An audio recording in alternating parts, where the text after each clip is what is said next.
E aí pessoal, tudo bem?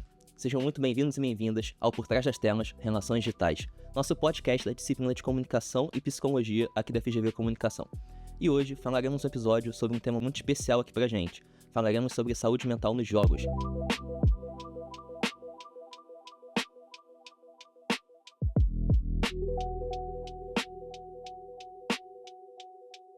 Eu sou André França e serei o apresentador do episódio de hoje. E para me ajudar a falar sobre o tema, trouxe dois convidados muito especiais. Eric Rolim, nosso colega de turma, e o professor Luiz Rodrigues, da disciplina de Comunicação, Filosofia e Inteligência Artificial. Prazer.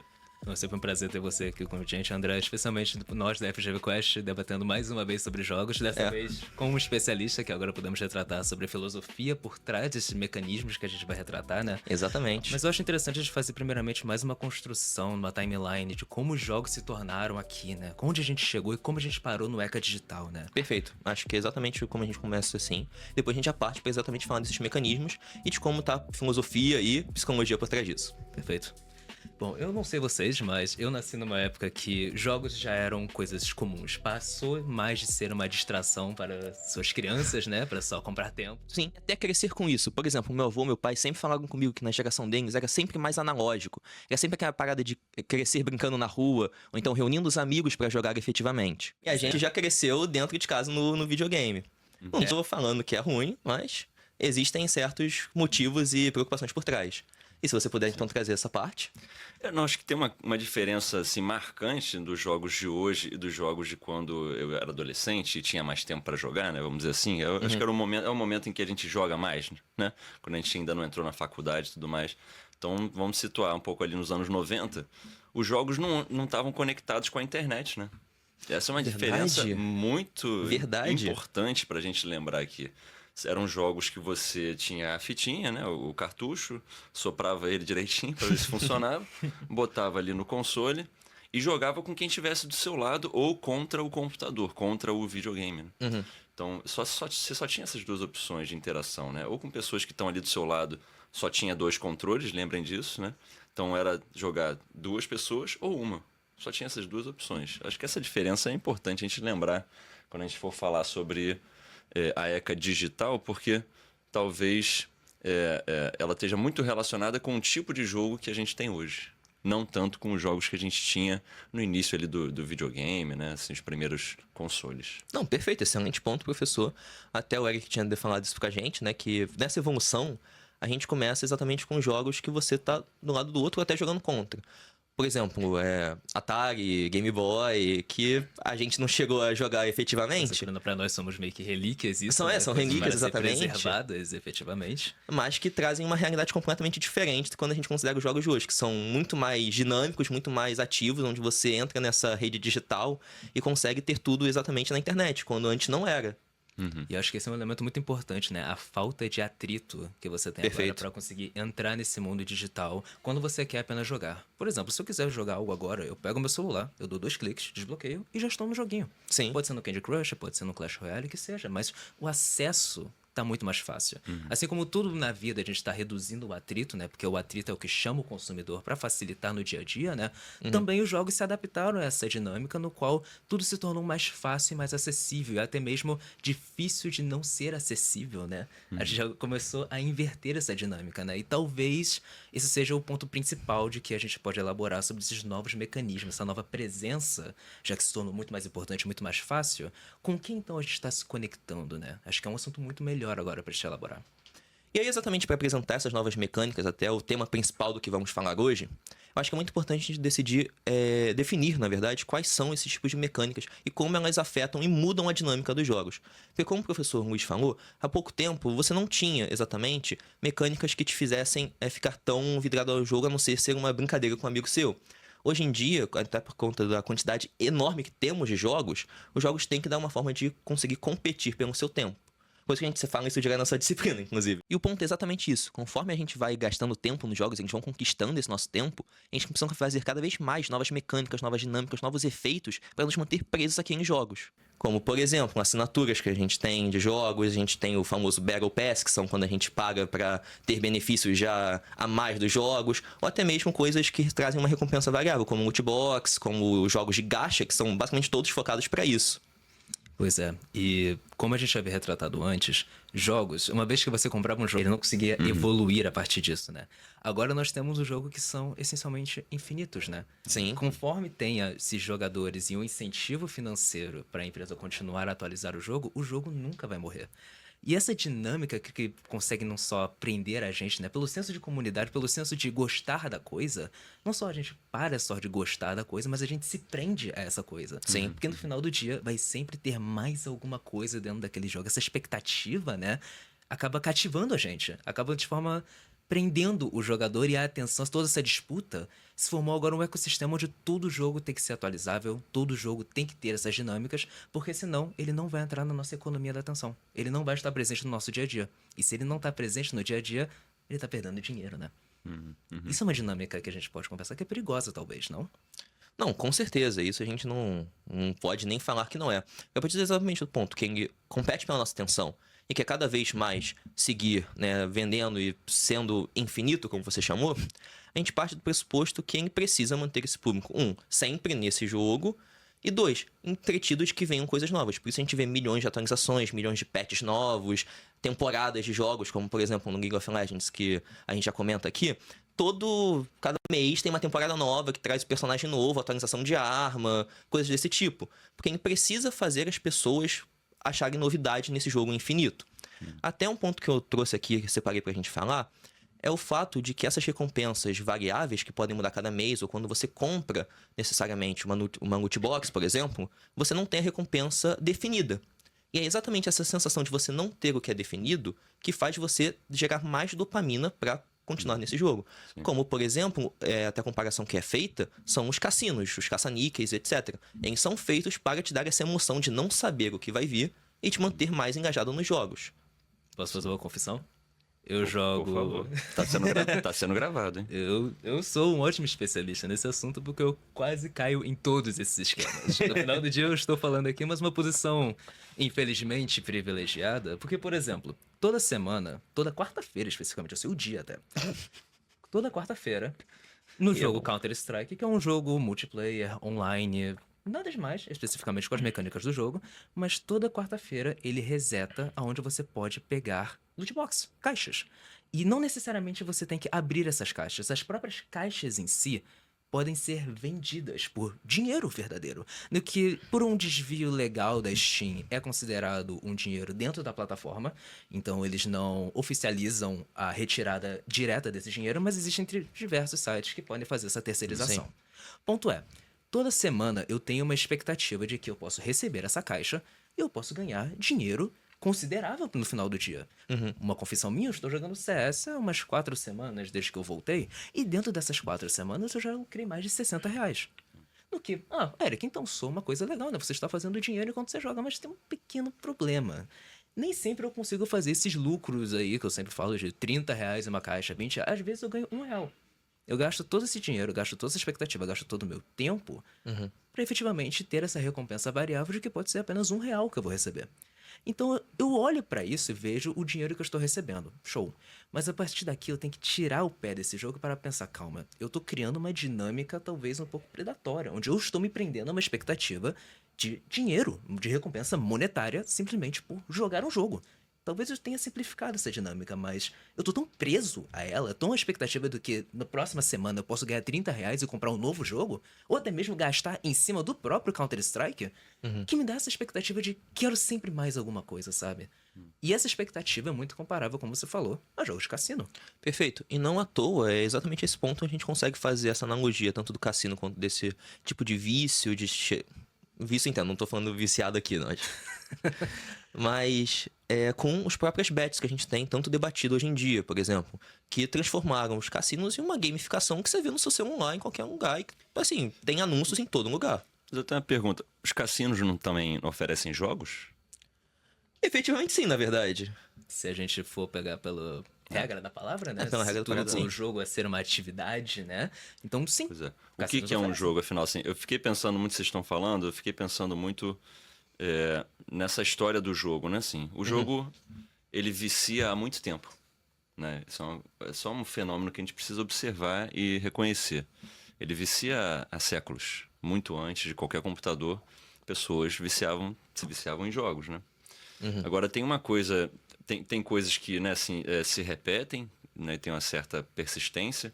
Uma ideia de que você usa o jogo para tirar dinheiro das pessoas, né? Assim, essa coisa do cara que ficava com 3 montinhos no meio da praça. Onde está a bolinha? Onde está a bolinha? Sim. Né? Então, essa coisa do jogo como uma coisa tentadora que vai vir alguma coisa ali, eu não sei bem o que é, às vezes é uma coisa boa, às vezes é uma coisa ruim, a nossa loteria. Então a gente tem uma riqueza de possibilidades do que é jogo.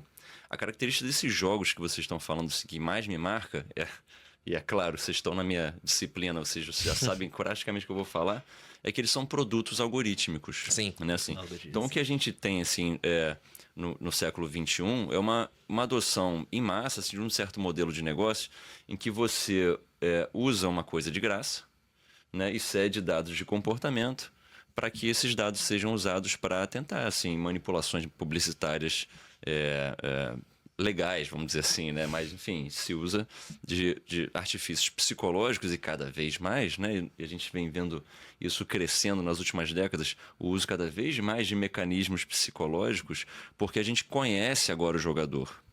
Então, agora tem um momento que essa disputa entre o jogador que está tentando não perder dinheiro, né? Né, assim, o dono do cassino, vamos dizer assim, ela fica totalmente injusta, vamos dizer assim, né? Assim, sendo opinativo aqui, né? Porque agora o dono do cassino, ele conhece você de uma forma que nenhum outro dono de cassino conheceu antes. Tá? Você ia para Las Vegas, ninguém te conhecia. Você chegava lá, depois de algumas jogadas, dependendo de se você foi muito bem ou muito mal, ninguém ia olhar para você. Né? Então, hoje não existe mais a figura do jogador que ninguém mais olha. Hoje estão todos sob análise por uma espécie de manipulação mais eficiente da psicologia, né? Mas assim, há de se reconhecer que o jogo tem um poder muito grande de sedução, sempre teve, né? Eu estava até comentando com vocês no outro dia, ou mais cedo, que tem teorias, inclusive, de que tudo começa com uma espécie de Sim, jogo até exatamente. se formalizar em uma coisa mais séria, mais institucional.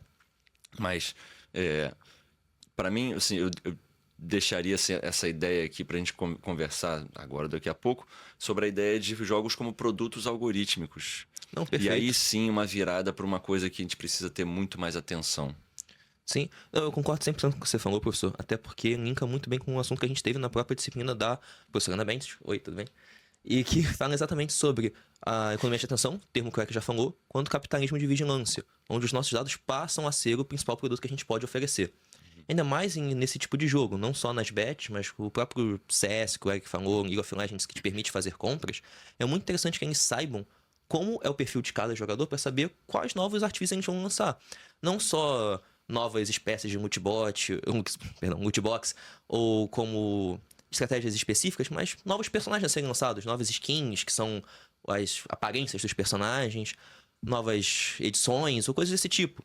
Porque se você sabe quais desses mais vendem, você consegue replicar isso de maneiras que vão fazer você conseguir mais lucro também. E uma coisa que você comentou também, professor, que acho que até passou um pouco batido pela gente, é a barreira de entrada disso tudo, né? Porque no fim do dia, antes, você literalmente comprava um jogo, né? Atualmente, a maioria dos jogos realmente relevantes e que mantém a constante atualização são de graça. Então não tem literalmente nenhuma barreira de entrada. Por sinal, eu até quero fazer uma comparação, porque infelizmente nem todos os jogos são os mesmos. No qual a gente vai ter que sempre levantar um caso e a gente vai ter que elaborar sobre ele, infelizmente. Não é algo sempre preto e branco, né? Porque afinal a gente tá falando aqui, por exemplo, do CS, né? Um jogo de tiro que eu havia comentado. Adoro isso. Cada jogo merece uma análise diferente, eu gosto. Mas E essa é a parte curiosa dele, porque a gente fala, nossa, desenvolveu todo um mercado por trás, né? Onde o jogador pode ganhar dinheiro.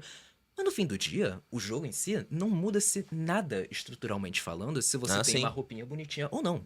Mas existem jogos que efetivamente mudam completamente a sua dinâmica, dependendo se você consegue o personagem ou não, passando por toda aquela dinâmica que você havia comentado, algorítmica por trás, Sim. de parecer sorte, né, de parecer aleatório, mas que no fim do dia pode estar sendo muito bem programada para atingir um certo público, um certo tipo de pessoa de forma diferente. Por exemplo, acho que o jogo mais emblemático desse assunto que ficou muito famoso na pandemia é um jogo chamado Genshin Impact. Sim. Ele foi lançado bem no início da pandemia, um jogo que nem Zelda Breath of the Wild, sabe? Um jogo de mundo aberto, RPG, vários personagens, você monta a sua equipe, diversos inimigos. Um jogo essencialmente muito bacana. Sim, um ótimo mundo de fantasia que você consegue ir explorando e descobrir novas coisas. Se vende como um jogo, teoricamente, de graça. Pois é, e zero barreira de entrada Exatamente. para um mundo muito rico, complexo, cheio de histórias, mas que a base estrutural do jogo que faz ele funcionar é um modelo que chamamos de gacha. Sim. Que é algo que já era muito familiarizado no Oriente, que está agora entrando no Ocidente. Por exemplo, no jogo League of Legends, agora entrou esses mecanismos também. Exatamente. Cujo qual a única função desse modelo de gacha é basicamente aposta. Mas o que é gacha? Desculpa. Então, esse sistema de gacha é basicamente uma aposta. Você, por exemplo, no Genshin Impact, você possui um banner, onde um personagem que você quer está sendo exposto. Você acaba então jogando e acumulando recurso. Esse recurso finito, obviamente, setado para cada versão específica para o personagem que está sendo lançado, você gasta esse recurso e aposta diretamente que você quer esse personagem. E essa é a parte legal, você não tem nenhuma garantia de que vai vir o personagem exato. Às vezes, até para incentivar o jogador, caso você tenha perdido, eles colocam um sistema de 50-50. Onde depois de vários tiros, várias tentativas, várias horas gastas para você conseguir o personagem, você acaba perdendo ele. Você tem 50% de chance de pegar o personagem ou não. Mas Parecendo aqueles títulos de capitalização, né?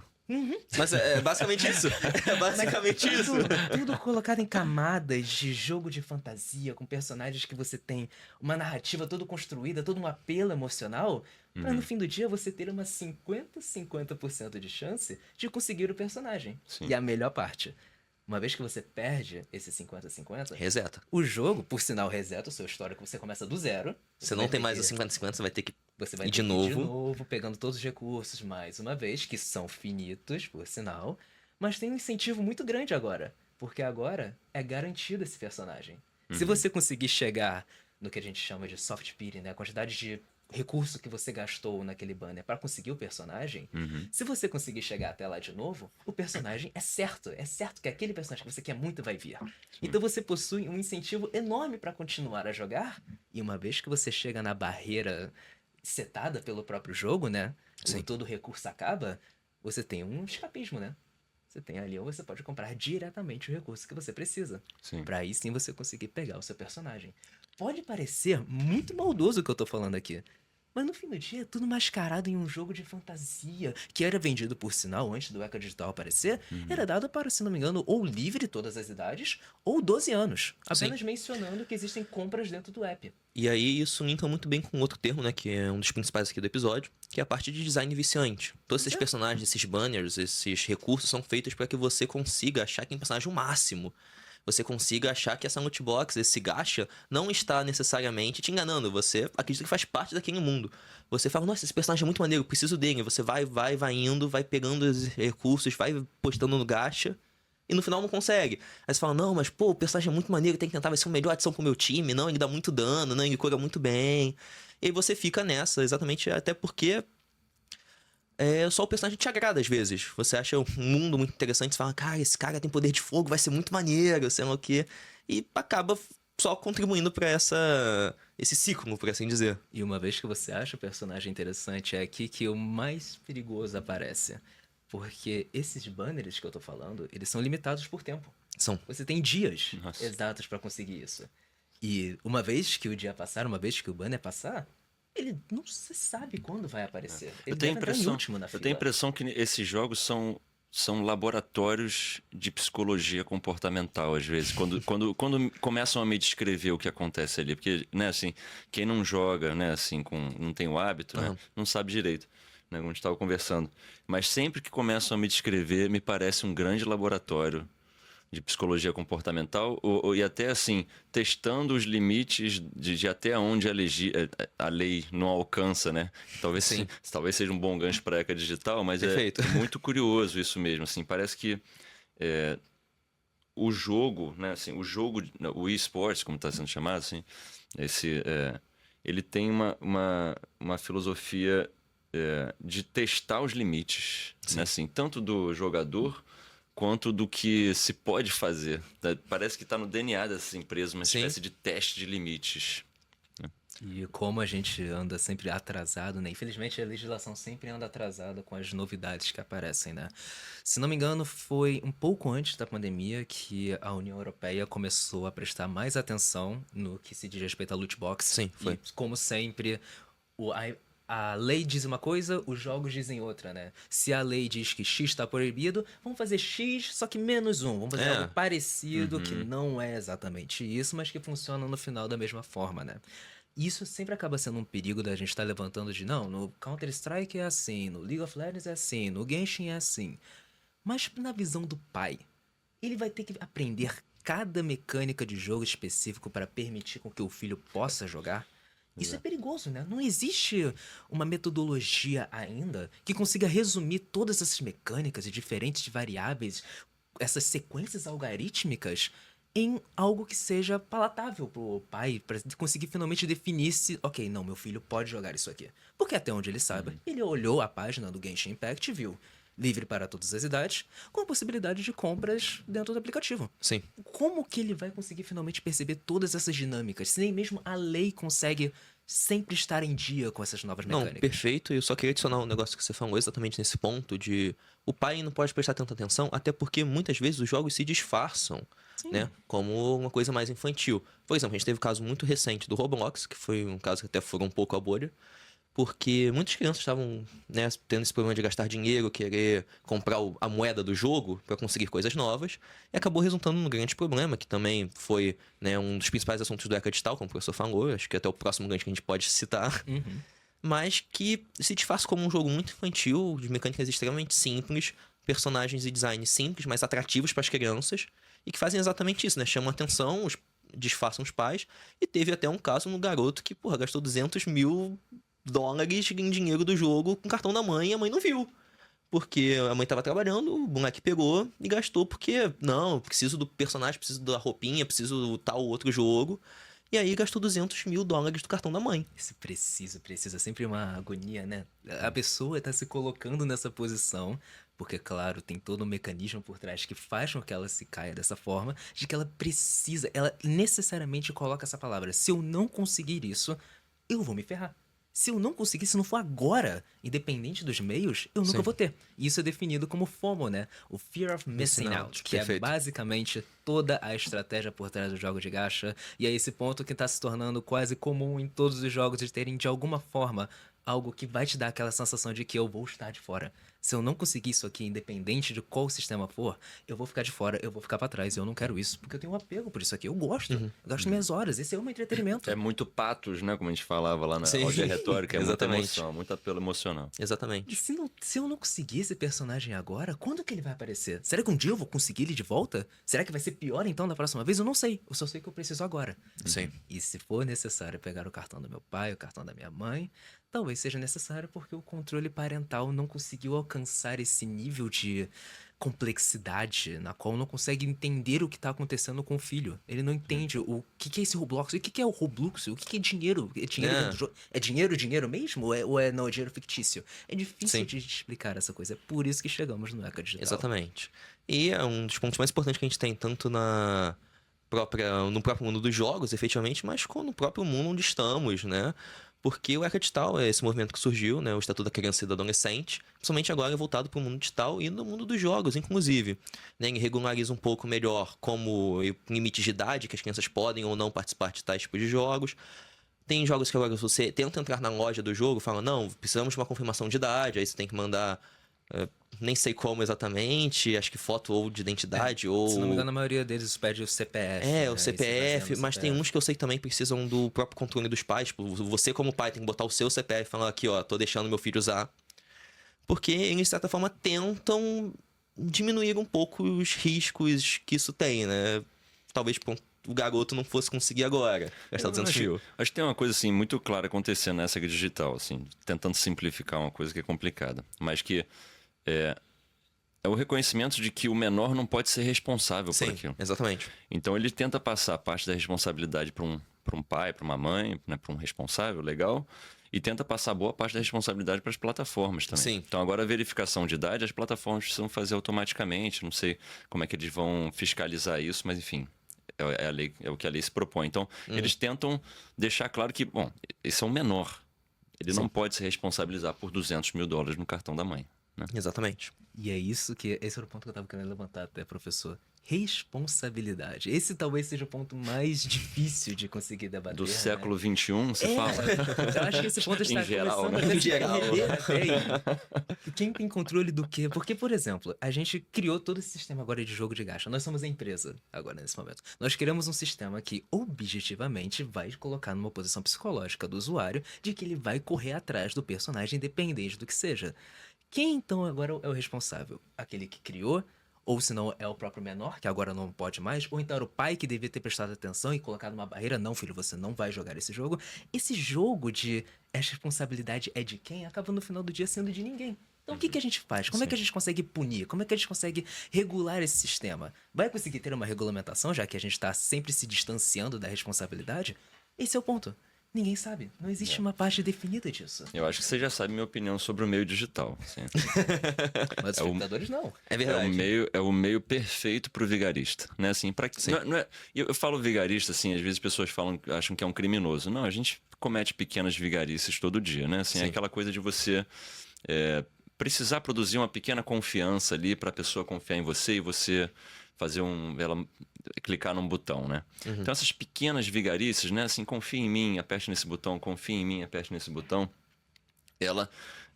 O meio digital, ele é perfeito porque você não precisa se revelar, né? Assim, né? Quem está te oferecendo o produto, né? Assim, nunca se revela.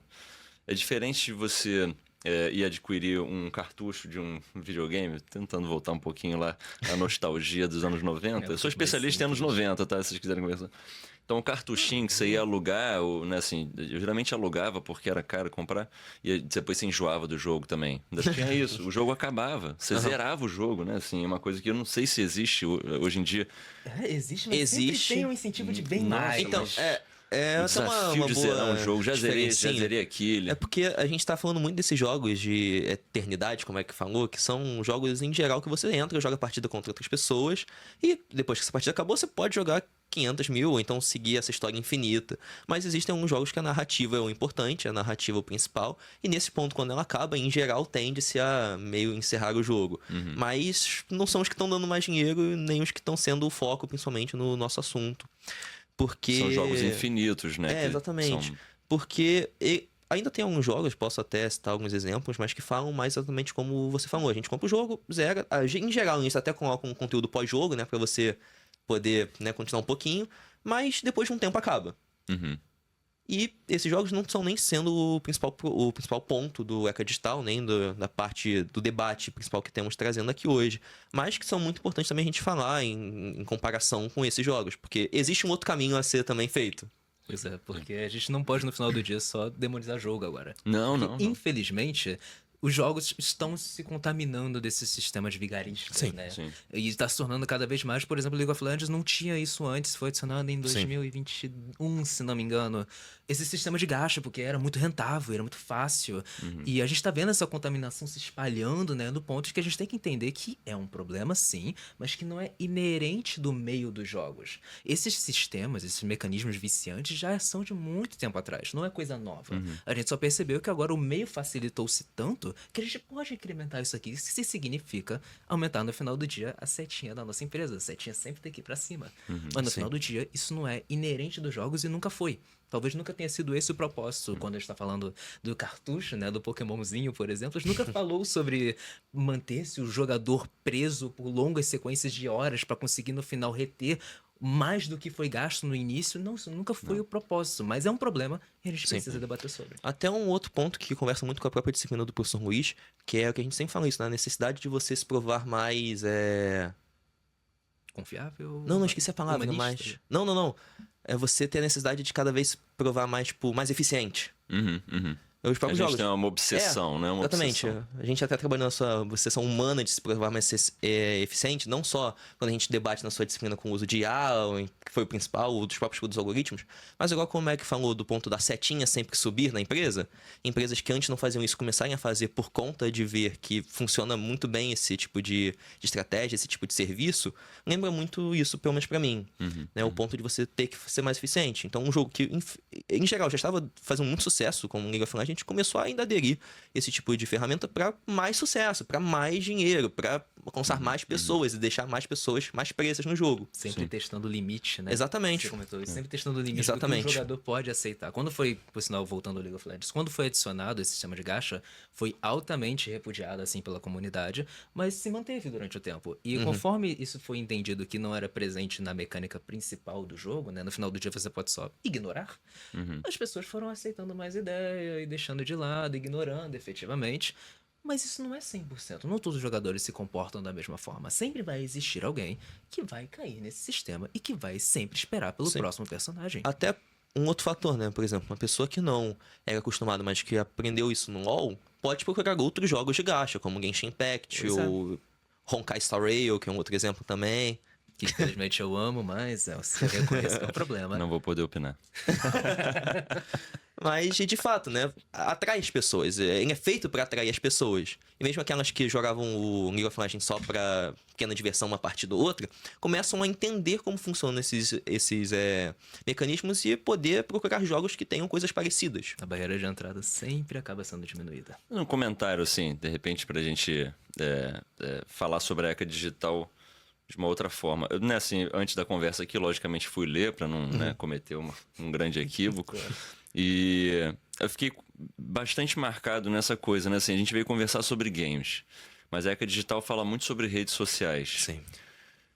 Os games se tornaram redes sociais, né? De uma certa forma. A gente pode dizer isso, assim? Será que a atenção da ECA Digital está justamente na relação digital, no relacionamento digital, na digitalização da relação humana, Então, assim? eu acredito que sim. Até porque a grande maioria dos jogos tem agora opções de chat online, que você pode entrar ou por voz ou por texto, participar, conviver com outras pessoas, opções de famílias ou clãs nos jogos que você pode se juntar com outras pessoas para fazer missões em conjunto. Então virou, sim, um negócio muito de convivência online, de pessoas, né, conversarem, trocarem ideias, trocarem personagens, fazer um mercado alternativo de skins de jogo. Virou algo muito mais além de você chegar e jogar. Você passa muito tempo lá e outras pessoas que também passam muito tempo lá.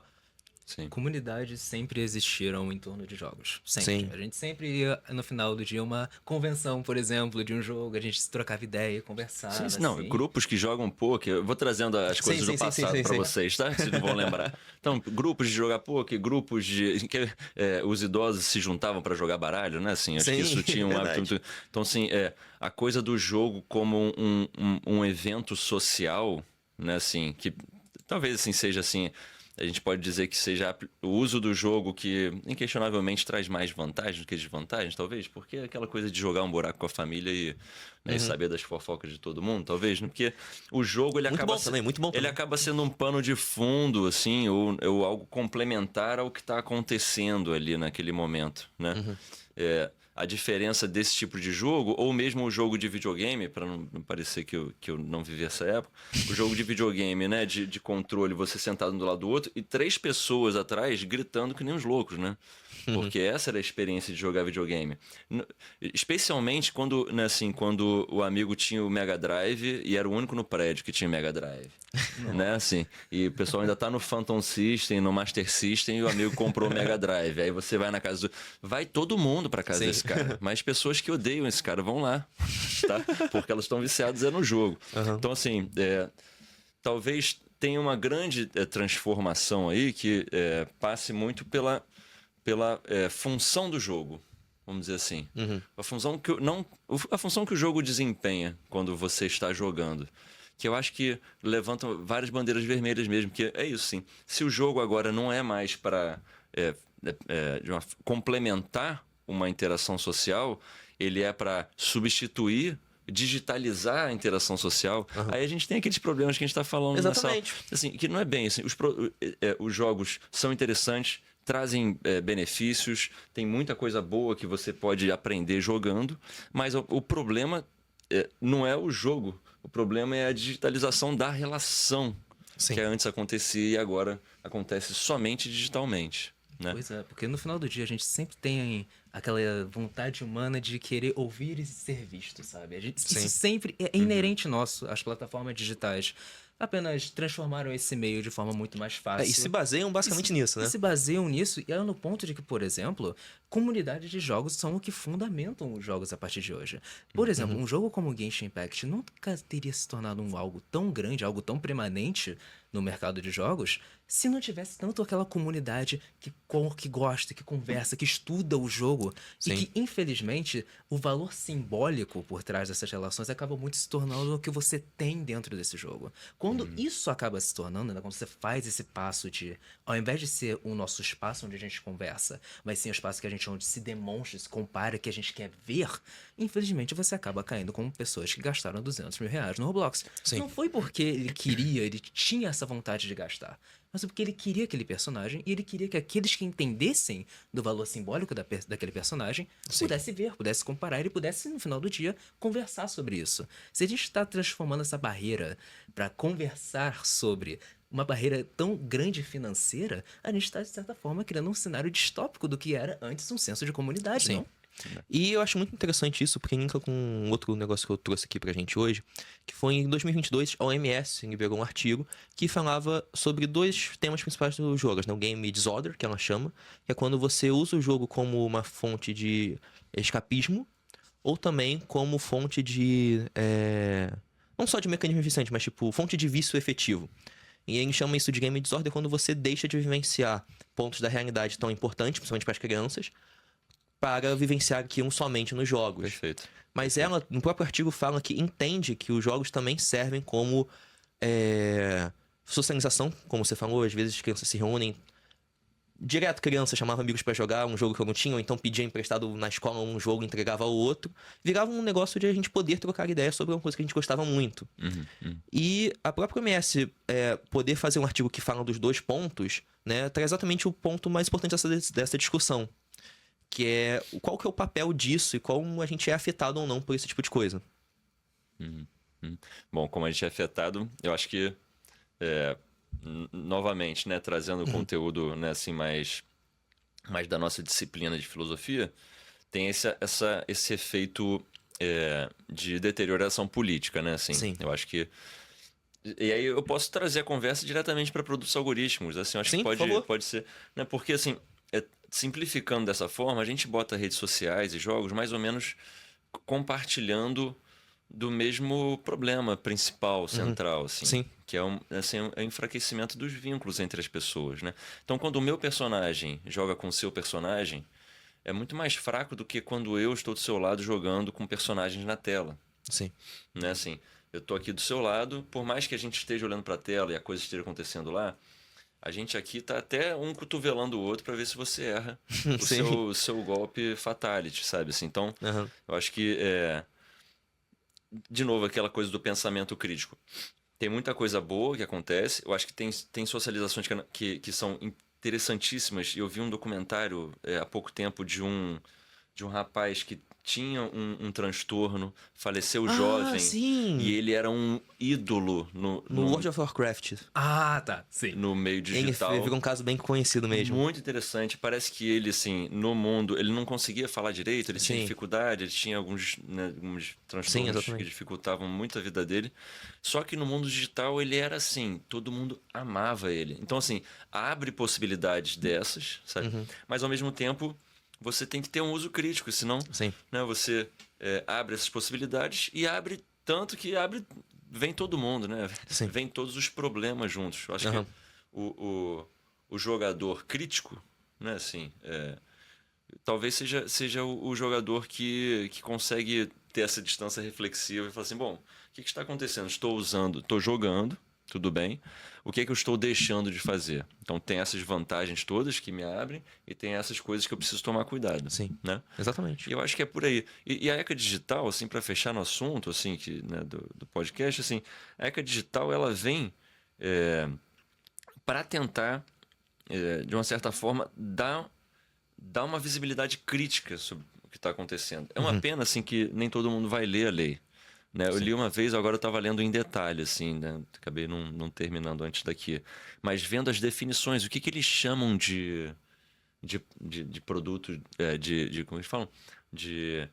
Enfim, eles têm uns termos lá, inclusive a loot box, eles têm um termo caixa de alguma coisa. Então, eles dão os nomes, eles dão uma classificação, explicam o que é um sistema operacional, o que é um game, sabe? Então, se a gente não sabe dessas definições, né, como pai agora, né, que eu tenho uma filha de 9 anos, fica muito difícil a gente até entender qual o direito que a criança tem, que o adolescente tem.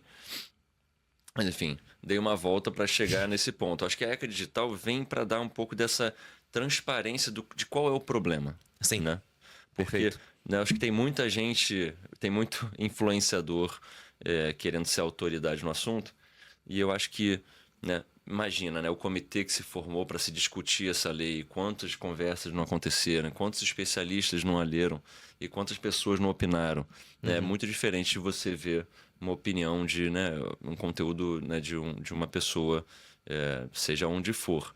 Então, eu acho que é uma lei que merecia até mais visibilidade, sabe? Eu Sim, acho, com para as certeza. pessoas entenderem um pouco mais sobre tudo isso que vocês estão falando, né? Eu sou uma pessoa, né, assim, com uma alfabetização digital bacana, assim, interessante, mas imagina, assim, quem não é tão digitalizado quanto a gente, né? Sim, isso é verdade.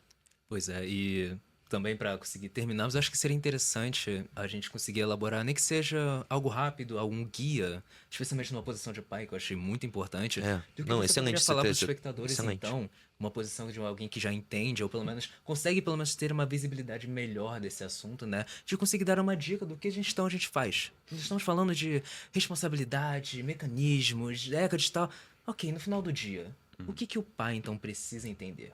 Eu acho que essa é a parte mais importante. Eu gosto, lendo a lei, olha só como é que é interessante essa lei. A lei está com uma redação interessante, talvez ela tenha as fraquezas dela, mas lendo a lei eu fico pensando muito que eu preciso usar junto. Né? Usar Interessante. junto. Tá? Então, a coisa de eu ter um software que eu fico vendo o que minha filha está assistindo e jogando, ok, é importante. Mas eu acho que não substitui de maneira nenhuma o jogar junto, o assistir Você junto. estar lá com ela no momento. Estar né? com ela, especialmente nesses primeiros anos. Então ela vai fazer 10 anos, né? Assim, Então, a gente conseguiu segurar bastante, né? Assim, as telas, né? Já tínhamos mais consciência do que talvez uma geração anterior. Ela não tem celular, ela não tem rede social, nem vai ter até os 16 anos, agora Perfeito, é lei. exatamente. Né? Assim, mas a gente precisou criar um movimento de paz para proibir os celulares na escola. Porque a lei ainda não tinha saído, a gente já sabia que absurdo o que estava acontecendo. Mas eu acho que é isso. Assim, a lei fala muito da vinculação do responsável. A vinculação legal, ok, que não está falando, mas eu acho que o responsável pode ler com outros olhos, do tipo, não, eu preciso estar do lado quando ela estiver usando. Tem que ser um uso vinculado, um uso conjunto. Até para você se educar sobre os jogos, sobre os termos, porque senão realmente vira um responsável que não tem como nem interferir em nada, porque nem sabe o que Nem está sabe. acontecendo. É verdade. Não sabe falar sobre o que está acontecendo. Então, eu tenho... e isso me pegou, né, assim, pessoalmente, naturalmente, porque eu não... Né, assim, quando a criança vai crescendo, você vai ficando com menos paciência de assistir as coisas com ela.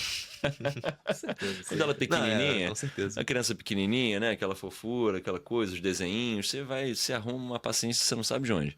Quando ela tem 9, 10 anos, 11, 12, vai ficando adolescente, vai tendo um distanciamento, assim, né, assim, a criança... E né, assim, vocês estão estudando psicologia mais do que eu, provavelmente. Tem uma importância para a formação da criança, esse distanciamento dos pais, né? Para economizar com terapia mais no futuro, né? Assim, uma coisa de um descolamento, assim, a criança começar a se responsabilizar pela vida dela, começa ali mais ou menos, né, assim, os pais tentam estimular aos 10 anos, leva seu prato para pia, faz isso. Então, não faz sentido nesse contexto. Agora eu falo assim, assista aí, e eu sempre sair da sala e resolver a máquina que está lavando roupa, né? Assim, eu acho que precisa ter uma conscientização, e eu acho que essa lei ajuda muito a trazer essa conscientização. de que o responsável é o responsável. Sim. Né? Assim,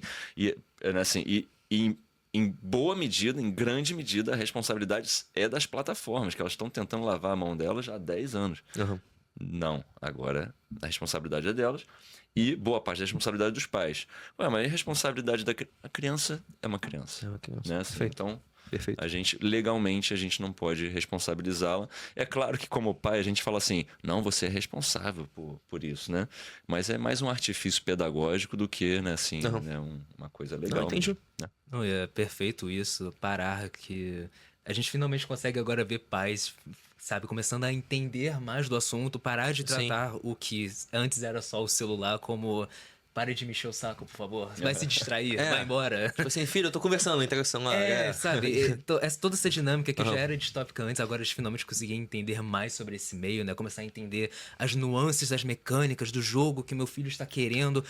O pai realmente ter agora essa participação, né? De finalmente conseguir entender o que tá E acontecendo. não só é isso, né? crucial. Também poder passar o tempo com a criança. Se a criança gosta muito de se divertir, ela vai se divertir muito você estar lá jogando com ela, isso eu tenho certeza. Finalmente, o pai que agora entende do que tá acontecendo, está engajado e quer não só tanto proteger, mas também entender o que o filho andou passando tanto tempo na tela com, isso é crucial. E acho que, independente da sua opinião sobre o Eca Digital, se ela é efetiva ou não, se a responsabilidade é de quem ou não, acho que isso traz no final do dia algo que seja mesmo promissor. Onde os pais agora entendem que isso é um problema e nós vamos prestar atenção e vamos debater agora sobre. Sim. Perfeito. Posso só fazer um último parênteses? Claro, não sei por se é o favor. último, não sei como é que tá o tempo. Por favor. Mas assim, acho muito interessante isso. Tem uma outra coisa que aparece assim, conforme a Eca Digital sai e conforme as pessoas vão associando o uso excessivo de telas com saúde, né? Com a saúde mental especialmente. Tem uma oportunidade para novos tipos de jogos. Sim. O que a gente está vendo de explosão de jogos de tabuleiro, jogos de cartas, para adultos, para criança, para adolescente, para idoso. A quantidade de jogo que apareceu nos últimos 5 anos, mais ou menos. E aniversário de crianças da idade da minha filha. Muito jogo. Muito jogo de carta. Sim. E tem jogos de carta incríveis, né? Assim, tem jogos que de tabuleiro voltou uma espécie de onda de jogos de tabuleiro. Que né, assim, há muito tempo as pessoas só jogam jogo da vida, imagem, ação e Detetive. Detetive é maneiro. Hoje a gente tem vários novos jogos assim que estão virando clássicos rapidamente. E eu acho que isso tem a ver com, né, assim, bom, já que reconhecemos que, né, assim, o jogo digital precisa de um cuidado especial, né, e reconhecemos que a gente não pode ficar explorando a psicologia dos usuários, né, assim, como se não fosse nada, né, como se não fosse ter um efeito. Desenvolvedores de jogos podem começar assim, bom, olha só que interessante.